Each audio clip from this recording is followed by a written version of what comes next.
Swastiastu.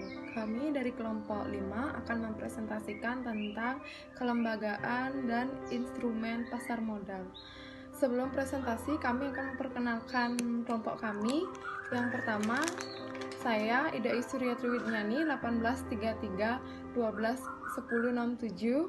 Yang kedua ada Nikadek Dwi Febriani NPM 073. Yang ketiga ada Nikomang Triuni Antari NPM 098. Yang keempat ada Niputu Windy Arianti 099. Baik, saya akan menjelaskan materi saya.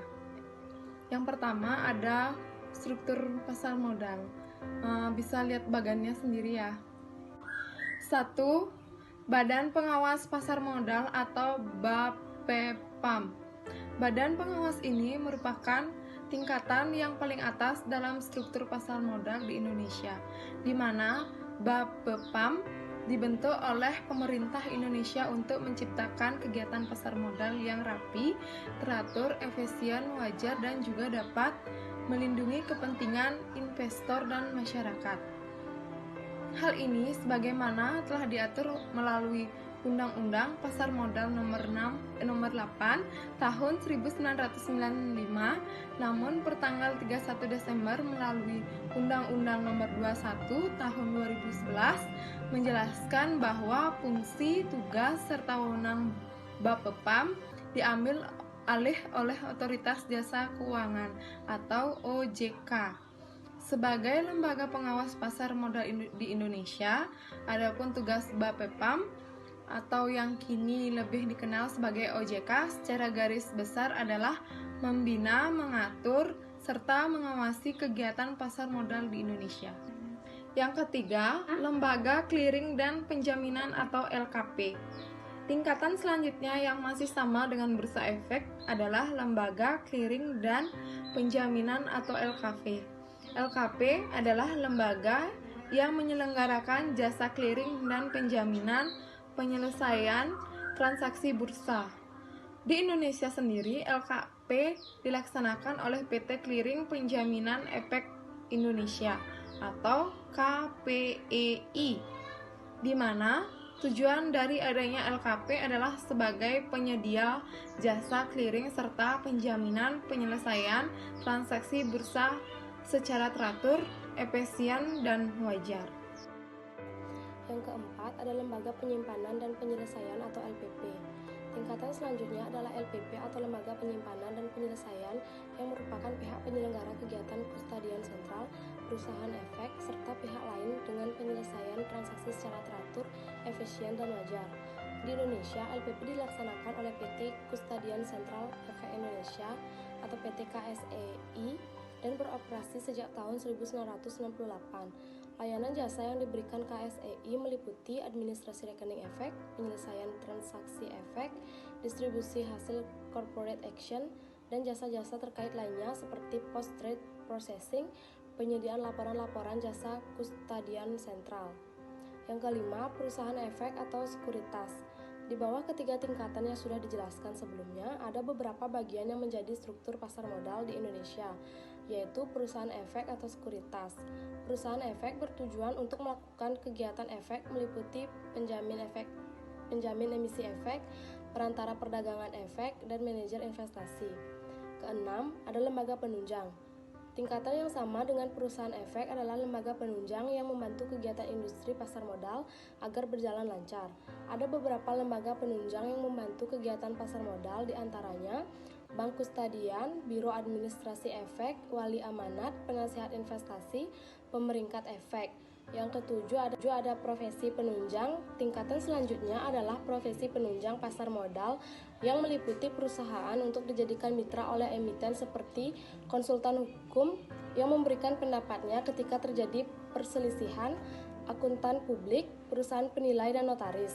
Mitra yang dimaksud tersebut adalah perusahaan yang memberikan layanan untuk membantu beberapa hal dalam melancarkan kegiatan efek. Yang kedelapan ada emiten. Selain itu, ada emiten yang menjadi bagian dari struktur pasar modal, di mana emiten merupakan perusahaan yang mengeluarkan saham atau obligasi untuk dibeli oleh para investor baik perorangan atau perusahaan. Baik, selanjutnya akan dilanjutkan oleh teman saya. Baik, saya akan melanjutkan presentasi dari teman saya. Emiten saham biasanya menjual saham melalui penawaran umum perdana atau Initial Public Offering atau IPO kepada investor publik. Penawaran kepada para pemegang saham yang ada atau right issue maupun penawaran saham berikutnya. Emiten obligasi merupakan emiten yang menjual obligasi melalui penawaran umum baik IPO maupun penawaran obligasi berikutnya.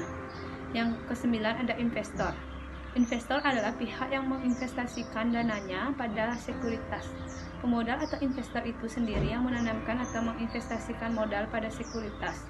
Pemodal ini dibagi menjadi dua jenis pemodal atau investor, yaitu investor lokal maupun dan investor asing. Yang kedua, instrumen pasar modal. Yang pertama, saham. Saham adalah surat berharga yang menjadi bukti kepemilikan atas sebuah perusahaan. Investor yang memiliki saham di sebuah perusahaan berhak untuk mendapatkan dividen atau pembagian laba. Proses penjualan saham di pasar modal dimulai dari penawaran umum, IPO (Initial Public Offering), dan untuk pertama kalinya saham perusahaan dijual ke publik. Setelah IPO selesai, saham akan listing di Bursa Efek agar saham bisa diperjualbelikan secara umum. Yang kedua, obligasi. Obligasi adalah instrumen surat utang yang memberikan pendapatan tetap berupa bunga kepada pemegangnya.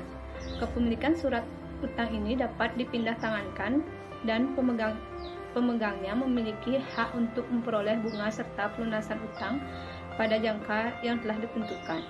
Seperti yang diketahui, obligasi merupakan instrumen surat utang yang memberikan pendapatan tetap berupa bunga kepada pemegangnya. Baik, saya akan melanjutkan presentasi dari teman saya.